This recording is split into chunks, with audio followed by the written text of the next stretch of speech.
Bien, continuando con la unidad número 4 del programa, la unidad de créditos, vamos a ver ahora el punto 4 de esta unidad que tiene que ver con el rubro otros créditos. Obviamente, el rubro otros créditos, al igual que el rubro crédito, nosotros lo exponemos al estado de situación patrimonial o dentro de la estructura patrimonial, dentro del activo, y dentro del activo puede ser tanto activo corriente como activo no corriente. ¿Y de qué va a depender? Va a depender del grado de realización que tengan los componentes que integran este rubro. Nosotros vimos, cuando vimos el rubro crédito, y dijimos que los créditos son los derechos que el ente posee contra tercero para percibir suma de dinero u otros bienes o servicios, siempre que no respondan a las características de otro rubro del activo. También dijimos que se debía discriminar los créditos por venta de los bienes y servicios correspondientes a la actividad habitual o principal del ente de los que no tengan ese origen. También vimos que el rubro crédito representan derechos de cobranza que la empresa tiene como consecuencia de la comercialización de bienes y servicios. Ahora bien, teniendo en cuenta esta definición, cuando nosotros tenemos que definir el rubro otros créditos, decimos que los otros créditos o el rubro otros créditos no surgen, o los componentes del rubro otros créditos, no surgen como consecuencia de la comercialización de los bienes de cambio o de los servicios prestados en forma habitual por la empresa, sino que surgen como consecuencia de la comercialización de otro tipo de bienes que no tienen habitualidad en la empresa. Es decir, que dentro de este rubro podemos encontrar, por ejemplo, cuentas varias a cobrar, podemos encontrar pagos efectuados en forma anticipada, podemos encontrar aportes pendientes de integración, podemos encontrar anticipos y retenciones impositivos. Es decir, que son todos derechos que nosotros tenemos. Ahora bien, los otros créditos también pueden llegar a representar derechos de ¿qué? Pueden llegar a representar derechos de cobro o derechos de cobranza, pero hay otro tipo de otros créditos que pueden representar derechos de uso y goce. Y en otras circunstancias también pueden llegar a representar derechos de compensación. Bien, teniendo en cuenta esto, vamos a empezar a analizar cada uno de los componentes del rubro otros créditos que representan derechos de cobranza. Y es así que nosotros tenemos, en este caso, los deudores varios. ¿Qué son los deudores varios? Los deudores varios surgen o aparecen como una cuenta vinculada a la comercialización de otro tipo de bienes que no son los bienes de cambio. Entonces, cuando nosotros, por ejemplo, realizamos la venta de un bien que no es un bien habitual, si nosotros tenemos, por ejemplo, una empresa que se dedica a la compra-venta de artículos del hogar, obviamente que su actividad principal es la comercialización de este tipo de productos. Pero esto no quiere decir que yo tenga algunos bienes, como por ejemplo un bien de uso, una computadora, que yo quiero reemplazarla y en este caso, ¿qué es lo que hago? La vendo. Si yo, de acuerdo a la modalidad de la venta de este tipo de bien, que no es una venta habitual que debe realizar una empresa, de acuerdo a la modalidad de venta que yo realizo, si obviamente no la realizo de contado, sino que la realizo en cuenta corriente o a sola firma, obviamente esa persona a la cual yo le estoy vendiendo esta computadora va a ser ¿qué para mí? Va a ser un deudor. ¿Y cómo lo identifico? Lo diferencio del resto de los deudores que tiene que ver con la actividad principal, que lo teníamos encuadrado dentro de la cuenta deudores por venta, sino que en este caso lo expongo en una cuenta que se llama deudores varios. Si yo a esta misma venta, en vez de hacer la sola firma, lo hubiera realizado en forma documentada o la hubiera realizado con un cheque de pago diferido, seguramente también acá me surgirían, por ejemplo, la cuenta documentos a cobrar o cheque de pago diferido a cobrar. Es decir, todos son derechos de cobro. ¿Y cómo hago para diferenciar en este último caso, en el caso de los documentos a cobrar con el cheque de pago diferido, a los que tienen que ver con la venta habitual de los productos que hace la empresa que tienen que ver con su objeto principal? Obviamente, cuando yo hago el plan de cuenta, en la codificación que realizo ese plan de cuenta, seguramente voy a poner estas cuentas pertenecientes al rubro otros créditos. Otro componente u otra cuenta que nosotros podemos encontrar dentro del rubro otros créditos que represente un derecho de cobro es una cuenta típica esta que es la cuenta accionista. ¿Cómo surge esta cuenta? ¿Se acuerdan cuando nosotros vimos la constitución de una sociedad? Y en ese momento dijimos que al momento de la constitución de la sociedad, la forma de realizar los aportes podían ser en dinero en efectivo y podían ser en especie. Si el aporte lo realizaba en especie, el mismo debería ser íntegro al momento de la constitución de la sociedad. Pero si el aporte era en dinero en efectivo, los socios deberían aportar como mínimo un 25% en ese momento, en el momento de la suscripción, y con posterioridad, la ley le decía que tenían 2 años hasta hacer la correspondiente integración. Es decir, que en este caso aparece la cuenta accionista, es porque estamos hablando de ¿qué? De una sociedad anónima. Si sería una sociedad de responsabilidad limitada, la cuenta que aparecería sería cuota social, socio tal, SRL, o si no, si serían los otros tipos de sociedad, la cuenta que aparecería sería cuenta aporte. Es decir, que cualquiera sea el nombre de la cuenta, que tiene que ver, insisto yo, con el tipo de sociedad, es una cuenta patrimonial del activo y representa los aportes pendientes de integración que tienen los socios. Es decir, que es un derecho de cobro que tiene la sociedad con los accionistas o con los socios de las sociedades. Es decir, que estas nos están representando como les decía recién, los aportes pendientes de integración.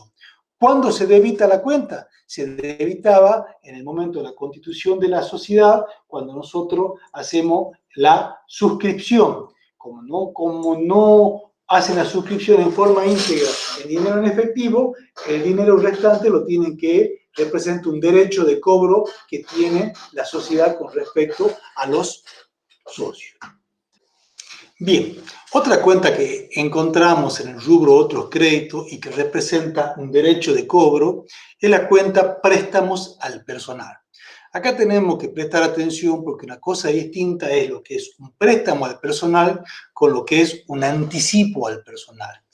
¿Cuál es la principal diferencia entre uno y otro? El préstamo al personal representa un derecho de cobro, mientras que el anticipo al personal es un derecho de compensación. ¿Y cuál es la diferencia entre un derecho de cobro y un derecho de compensación? Que en el caso del anticipo al personal, que se considera un derecho de compensación, esta cuenta anticipo al personal es una cuenta que nace en el mes y al final del mes termina con saldo cero, es decir, que termina cancelada, mientras que el préstamo al personal es por un periodo de tiempo mucho mayor. Es un préstamo que se le haría al personal o a cualquier otro tipo de persona, en donde se pacta la forma de devolución de ese dinero y a medida que transcurre el tiempo, la persona, en este caso el personal, le va devolviendo el dinero a la empresa. En cambio, en el caso del anticipo del personal, ¿cómo funciona? El personal, por su tarea que presta en la empresa, percibe una remuneración. Esa remuneración se denomina un salario. Ese salario se devenga al final de cada mes. ¿Qué quiere decir? Que una vez que si estamos en el mes de octubre, ¿no es cierto? Al final del mes de octubre yo tengo que hacer el asiento de devengamiento del sueldo. ¿Cómo se hace el asiento de devengamiento? Con débito, una cuenta de resultado negativo, que es sueldo y jornales. Obviamente tienen que intervenir los aportes y contribuciones patronales, que ya lo van a ver ustedes cuando vean el pasivo, y posteriormente se acredita una cuenta sueldos y jornales a pagar. Entonces, ¿qué pasa acá? El personal, cuando yo le hago un anticipo al personal, supongamos que el día 15 del mes de octubre le hago un anticipo, en ese momento debito la cuenta anticipo al personal. Pero cuando hago el asiento de devengamiento a fin de mes, que es cuando corresponde que se devenga el sueldo de ese mes por el mes de octubre, entonces en ese mes yo le cancelo el anticipo, es decir, que en su recibo de sueldo va a aparecer los 1.000 pesos, supongamos, que tiene que cobrar por su sueldo, menos los 50 pesos que le anticipé, le estaría pagando o le estaría debiendo únicamente el neto, que serían los 950 pesos. Esa es la principal diferencia entre el derecho de cobro y el derecho de compensación. En este caso, el derecho de compensación, la cuenta nace, tiene su saldo durante un periodo de tiempo y se cancela al final del mes. Mientras que en el caso del préstamo al personal, es por un periodo de tiempo mucho más largo, y en el préstamo el personal le va devolviendo al empleador de acuerdo a cómo había pactado. Otra cuenta que aparece en el rubro otros créditos y representa un derecho de cobro son los dividendos a cobrar. ¿Dónde surgen los dividendos a cobrar? Obviamente siempre estamos hablando de que los otros créditos surgen como consecuencia de que de otro tipo de actividades o por la venta de otro tipo de bienes o servicios que tiene la empresa. En este caso, los dividendos a cobrar, por ejemplo, la empresa invierte en títulos y acciones, y por esa inversión que tiene va a cobrar dividendos. Entonces, los dividendos que están pendientes de cobro van a ir a ese rubro porque tienen origen en una actividad secundaria de la empresa, en este caso una actividad de inversión. Bien, ahora tenemos las cuentas que representan derechos de uso y goce. Nosotros podemos pagar, por ejemplo, en forma adelantado determinado tipo de gastos, sí, nada nos impide que lo hagamos. Entonces, esos gastos que pagamos por adelantado van a representar un derecho. ¿Y qué derecho? Representan un derecho de uso y goce. En este caso, por ejemplo, tenemos una cuenta que se llama alquileres pagados por adelantado. La cuenta de alquileres pagados por adelantado, ¿cuándo se debita? En el momento que nosotros hacemos el contrato de alquiler y efectuamos el pago en forma anticipada. Yo puedo pagar, por ejemplo, 2 meses, 3 meses en forma anticipada. ¿Sí? Sí, yo pagué en forma anticipada. Si yo pagué en forma anticipada, ¿qué significa? Que a mí me están debiendo. Y todo lo que a mí me deben, ¿qué es? Es un derecho. Pero en este caso, ¿es un derecho de cobrar suma de dinero? No. Yo tengo el derecho de usar ese inmueble que lo he alquilado, por ejemplo, para que funcione el local donde yo realizo mi actividad. Entonces, en ese caso, ¿representa un derecho? Sí, pero es un derecho de uso y goce. Es decir, que esta cuenta se debita ¿cuándo? Se debita en el momento que yo hice el pago en forma anticipada de los alquileres. ¿Y se va acreditando cuándo? Se va a ir acreditando a medida de que vaya transcurriendo el tiempo y se vaya produciendo el devengamiento de esos intereses, ¿sí? Otra cuenta que representa un derecho de uso y goce que encontramos habitualmente en el rubro otros créditos es la cuenta seguros pagados por adelantado. ¿Qué es el seguro? El seguro es un gasto que yo pago. ¿Y por qué yo efectúo un seguro? Y yo puedo contratar un seguro, por ejemplo, contra incendio, un seguro contra robo. El costo del seguro, ¿cómo se llama? Se denomina una prima de seguro, ¿sí? Es decir, que el costo por el cual yo pago esos seguros es la prima. Esa prima yo la puedo pagar en forma mensual o la puedo pagar en forma anticipada. En el caso de que yo pague en forma anticipada la prima del seguro, ¿no es cierto? Es un seguro pagado por adelantado.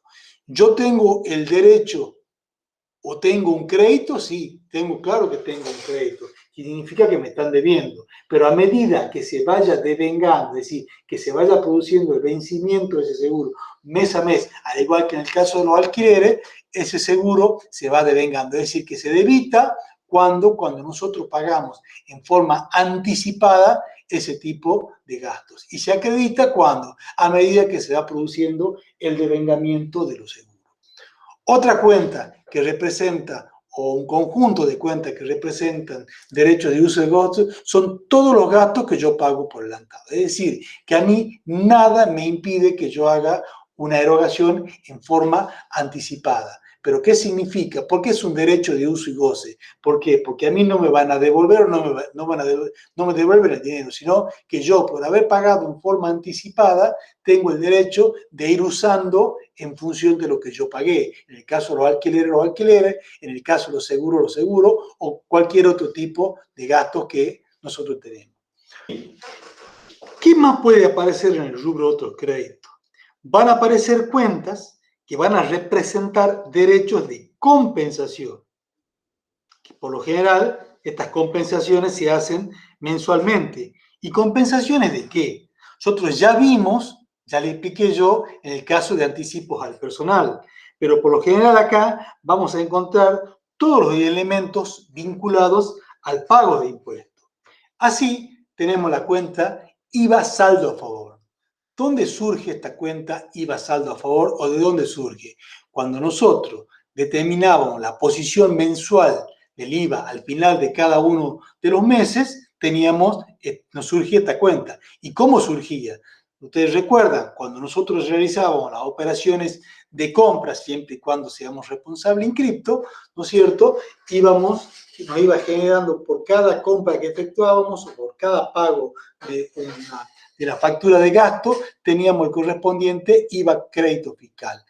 Obviamente, cuando nosotros realizamos una venta, esta venta me generaba el correspondiente IVA débito fiscal. Es decir, que durante el mes íbamos cargando las cuentas de crédito fiscal y de débito fiscal. Al final del mes hacíamos el asiento de posición mensual del IVA, en donde la cuenta IVA crédito fiscal la acreditábamos y la cuenta IVA débito fiscal la debitábamos, de tal forma que ambas quedaban saldadas. Y por diferencia, si el IVA crédito fiscal era mayor al IVA débito fiscal, nos quedaba un IVA saldo a favor.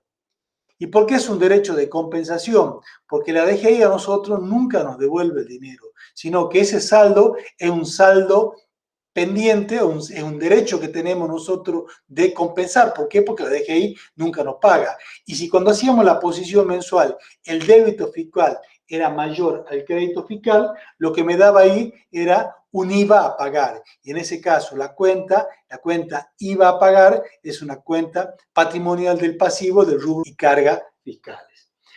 Otra cuenta que tenemos acá es lo que conocemos como anticipos de impuestos. ¿Qué son los anticipos de impuestos? Los anticipos de impuestos están fijados por ley. ¿Qué quiere decir? Que hay una ley que nos dice cómo tenemos nosotros que ir pagando en forma anticipada estos impuestos. El caso más típico de esto es el caso del impuesto a la ganancia. ¿En qué consiste esto? En función del impuesto que yo pagué en este ejercicio, ¿no es cierto? Estamos hablando de impuesto a la ganancia en este caso, la norma legal me dice que yo tengo que ir anticipando determinado tipo de cuotas, 4, 5, 6 u 8 cuotas, el impuesto que me correspondería pagar a mí el año que viene si es que tengo ganancia. Y ustedes me dirán, y si no tengo ganancia, y bueno, quedan como pagos a cuenta, quedan como anticipos de impuestos.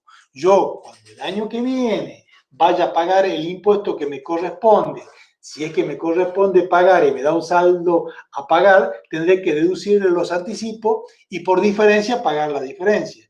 Pero si es al revés, si yo hubiera tenido pérdida o la ganancia que tuve no es lo suficientemente grande como para que cubrir los anticipos, estos anticipos de impuestos quedan como un derecho. Y es un derecho de compensación. ¿Por qué? Porque la Dirección General Impositiva, repito, nunca nos devuelve el dinero.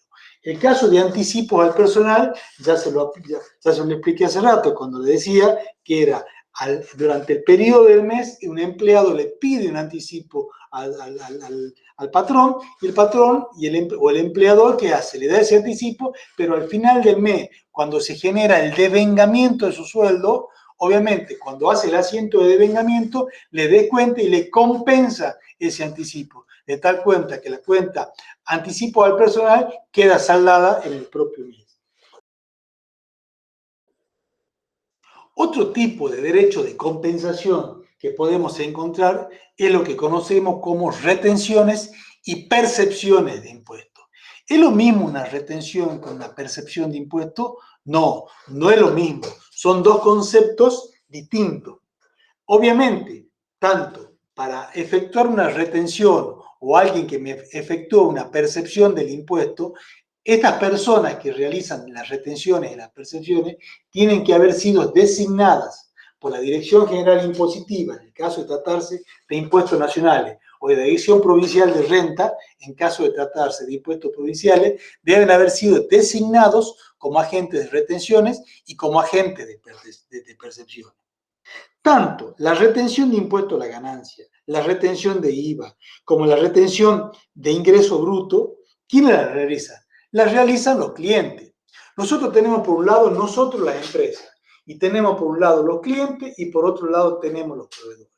Cuando yo le vendo mercadería a un cliente, ¿no es cierto? Ese cliente me tiene que pagar el monto que figura en la factura.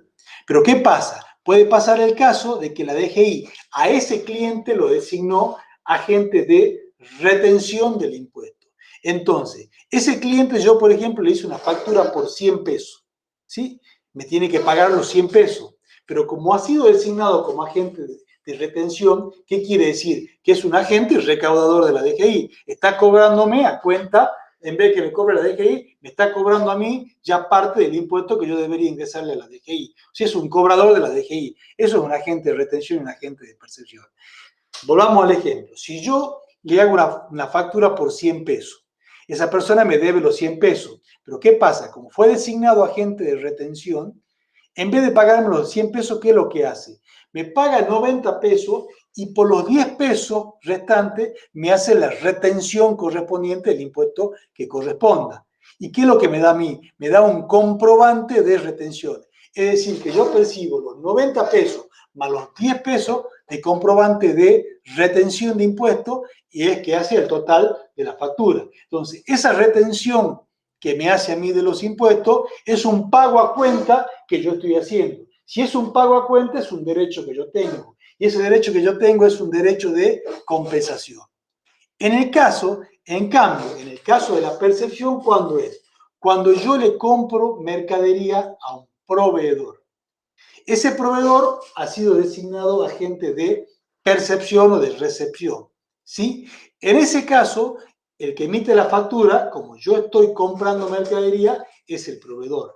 Yo tengo que pagarle 100 pesos, pero ¿qué hace el proveedor?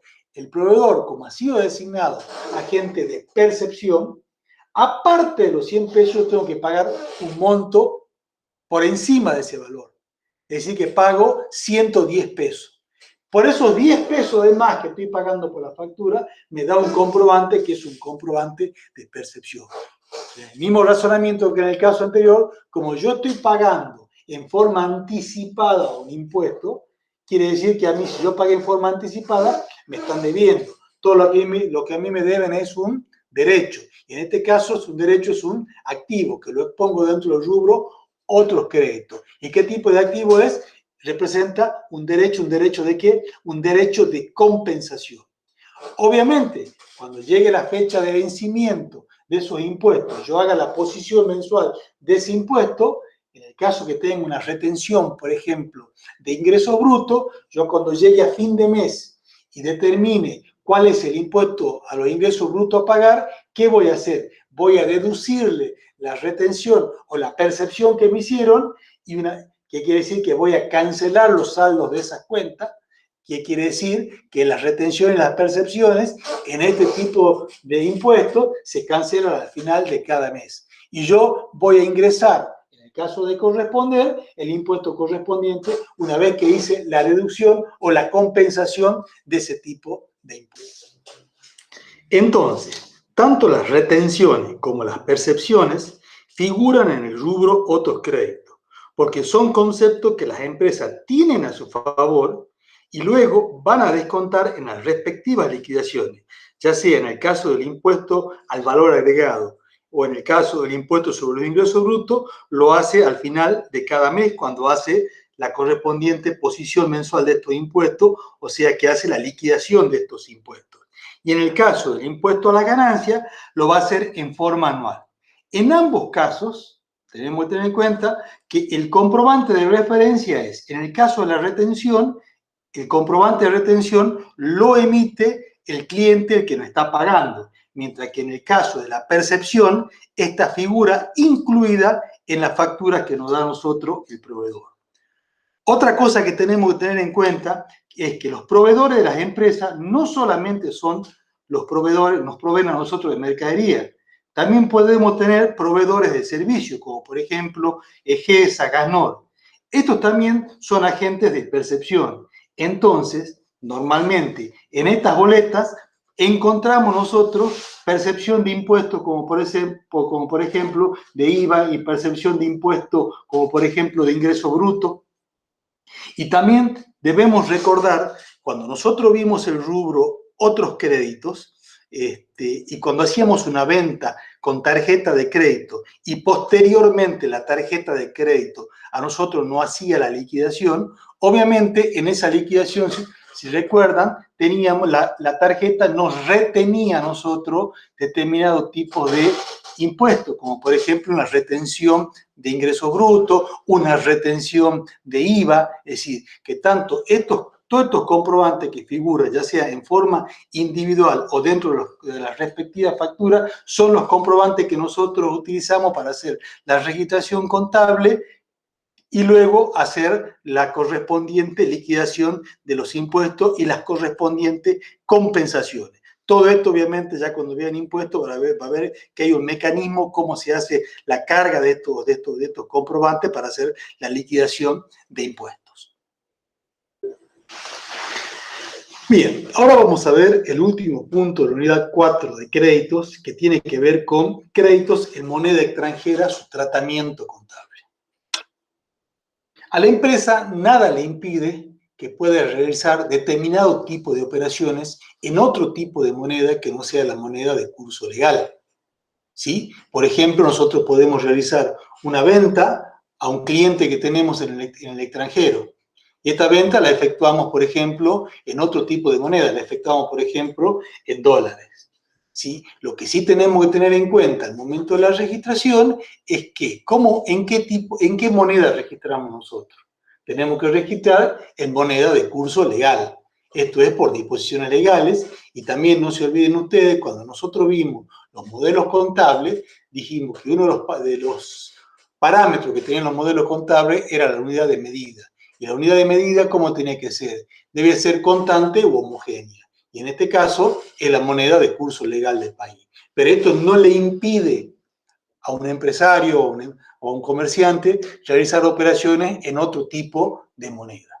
También sabemos que la moneda va sufriendo modificaciones en el transcurso del tiempo. Esas variaciones o esas modificaciones nosotros las denominamos contablemente como diferencia de cambio.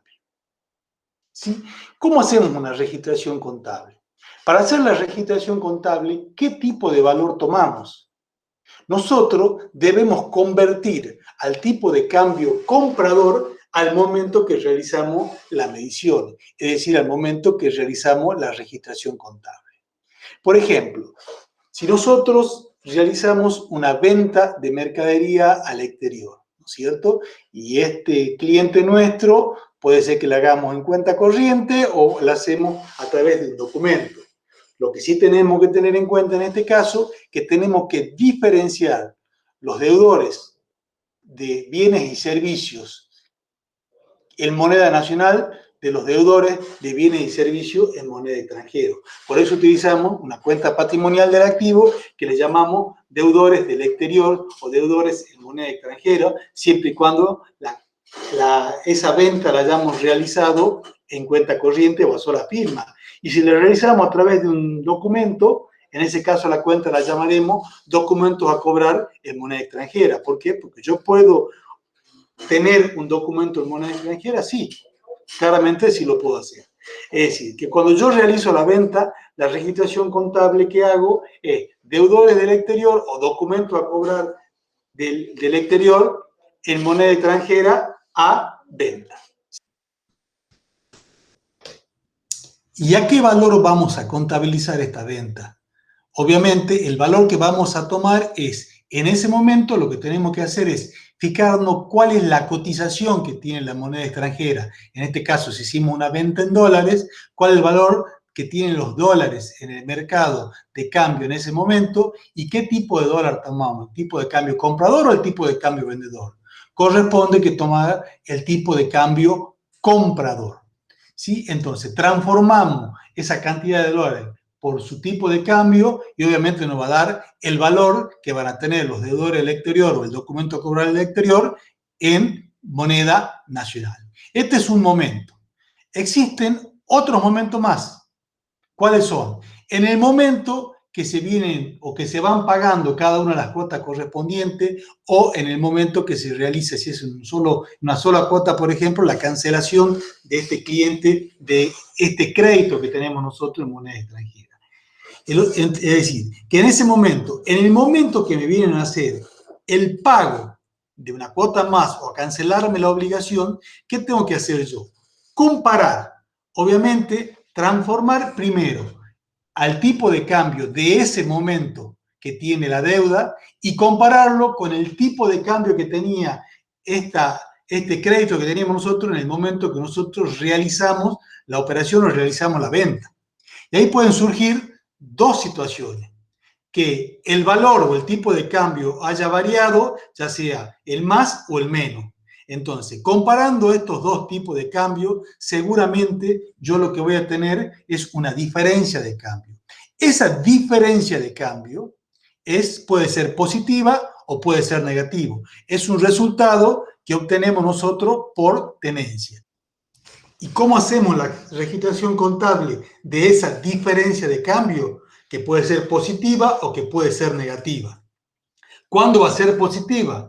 Si yo, en el momento que hice la operación de venta y se me generó este crédito, ¿no es cierto? Tenía un dólar que valía 10 pesos y hoy día me vienen a pagar y el valor del dólar vale 15 pesos, obviamente yo tengo una ganancia por tenencia. Esa ganancia es un resultado positivo.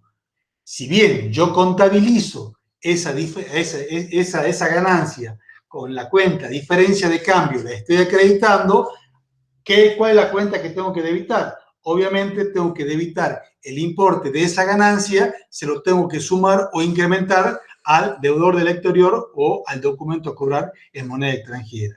Y en el caso contrario, es lo mismo. Si cuando yo realicé la venta, el dólar valía, supongamos, 10 pesos, y hoy día que me vienen a pagar, el dólar vale menos, ¿qué se produjo? Se produjo para mí un resultado negativo. ¿Por qué? Porque el valor que tiene el dólar en este momento que me están pagando vale menos. Entonces, esa diferencia de cambio es un resultado por tenencia negativo. ¿Y contra qué cuenta lo tengo que cargar? Con la misma cuenta que le dieron origen, con los deudores del exterior o con los documentos a cobrar. Estas son las alternativas de las diferencias de cambio, tanto positiva como negativa.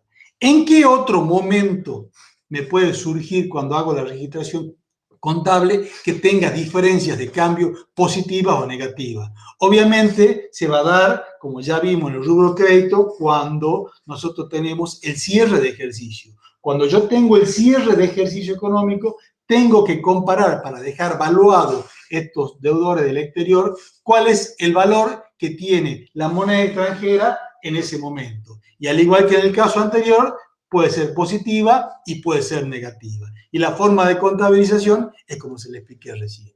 Es decir, que aquí tenemos o aparecen distintas cuentas. Deudores del exterior o documentos a cobrar en moneda extranjera o deudores en moneda extranjera es una cuenta patrimonial del activo que se debita cuando nosotros hacemos una operación de venta y se nos genera el derecho de cobranza. Pero ese derecho de cobranza, ya sea que sea en dinero, ese derecho de cobranza, ya sea que sea una operación que la hice a sola firma o una operación documentada, se representa para mí un activo. ¿Y cuándo se va a acreditar la cuenta? A medida que nos vayan pagando. ¿Cuándo más se puede debitar la cuenta esta? Cuando en el momento del pago o en el momento que confeccionamos los estados contables, el valor de la moneda extranjera haya variado. Si el valor varió y me genera un resultado positivo, ese resultado positivo yo tengo que cargárselo al deudor o al deudor en moneda extranjera. Y si es al revés, tengo que acreditárselo.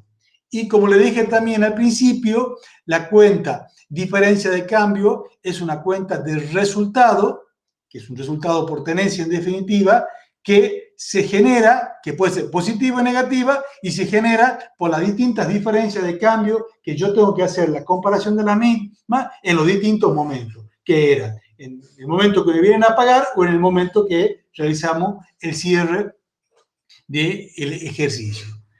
Con esto concluimos la unidad número 4 de crédito.